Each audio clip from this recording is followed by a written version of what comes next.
Hi students, मेरी last video थी आप लोगों के लिए कि जब मैं जर्मनी में था हमारे दो मेन सवाल थे जिसके लिए मैं वहाँ पे गया था, जिसका सॉल्यूशन मैंने बोला था कि मैं लेके आऊँगा।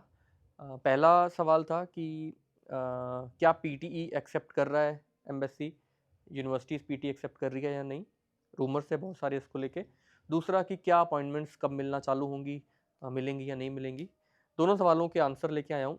थोड़ी सी लेंदी जाएगी वीडियो, तो मैं ट्राई करूँगा कि थोड़ा शॉर्ट भी करूँ, बट प्रॉपर एक्सप्लेन करना है, थोड़ी सी हो सकता है लेंदी चली जाए, तो ट्राई करिएगा कि पूरी सुनिएगा और कोई भी स्टेप मिस मत करिएगा।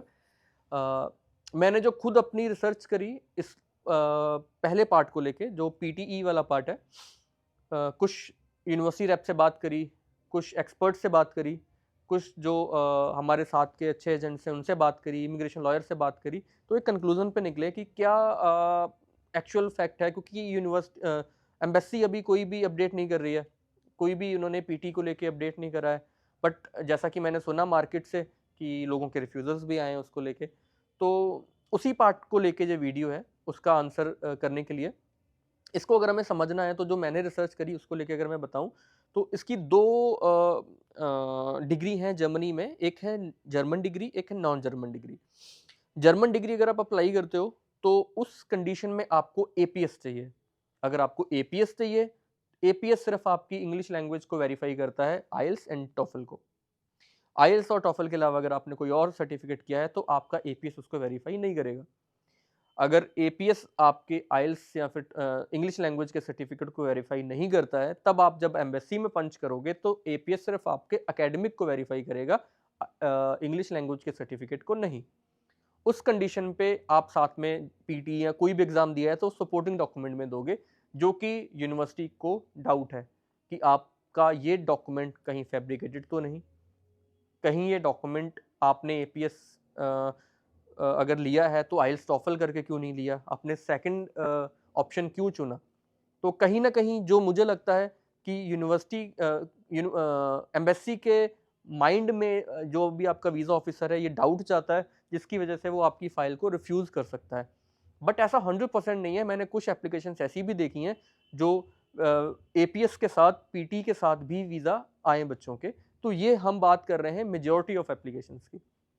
दूसरा, अगर आप नॉन जर्मन डिग्री में जाते हो, नॉन जर्मन डिग्री के लिए आपको एपीएस की नीड नहीं है, यानी कि आप विदाउट एपीएस अप्लाई कर सकते हो, चाहे आप उसमें पीटीई या कोई भी एग्जाम, अगर आप डुओलिंगो कोई भी देते हो तो आप उससे एप्लीकेशन अपनी पंच कर सकते हो।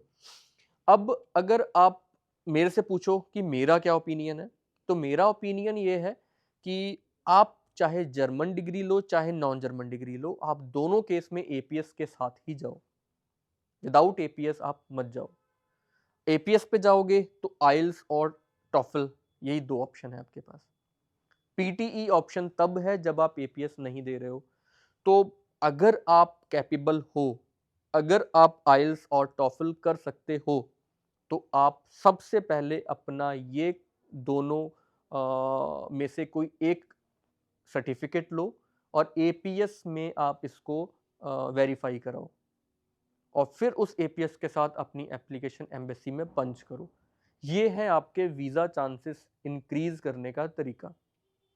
दूसरा, अगर आप पीटी के साथ भी जाते हो तो चांसेस ऐसा नहीं है कि आप यूनिवर्सिटी से, अगर मैं बात करूं तो कुछ यूनिवर्सिटी नहीं ले रही है पीटी जो मैंने बात करी, बट कुछ यूनिवर्सिटी अभी भी पीटीई को एक्सेप्ट कर रही हैं।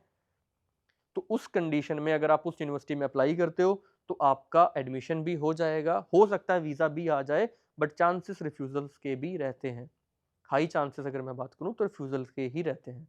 तो अगर आप पीटीई और इस कॉन्सेप्ट को समझ चुके हो तो अच्छी बात है। अगर नहीं समझ पाए हो फिर भी मैं आपको एक्सप्लेन करूंगा। अगर आपको कोई डाउट है तो आप इस वीडियो में कमेंट सेक्शन में कमेंट कर सकते हो, मैं पर्सनली आपको समझाऊंगा। अब हम दूसरे पार्ट पे आ जाते हैं, अपॉइंटमेंट्स। अपॉइंटमेंट्स को लेके जो मैंने जितनी बात हुई कि जो नॉन जर्मन डिग्री हैं वो लोग ऑब्वियसली वो एम्बेसी में अप्लाई कर रहे हैं, एम्बेसी में अपॉइंटमेंट है उनकी। उन लोगों को 70 डेज से लेके 100+ डेज तक भी वेट करना पड़ सकता है। तो 70 दिन से 100 दिन तक का टाइम है लगभग उनकी अपॉइंटमेंट ओपन होने का। वही अगर मैं बात करूं जर्मन डिग्रीज की, तो वो वीएफएस में पंच कर रहे हैं एप्लीकेशन, और वीएफएस की अपॉइंटमेंट्स जो हैं वो फिर within 15 days to 20 days बच्चे को मिल जाती हैं बहुत ईजिली। तो ये दोनों क्वेश्चंस थे जिसको मैंने आपको क्लैरिफाई किया। मुझे उम्मीद है कि मैं आपको समझा पाया इसको। अगर फिर भी कोई डाउट है तो आप वीडियो के कमेंट सेक्शन में हमसे क्वेश्चन पूछ सकते हो। Thank you so much.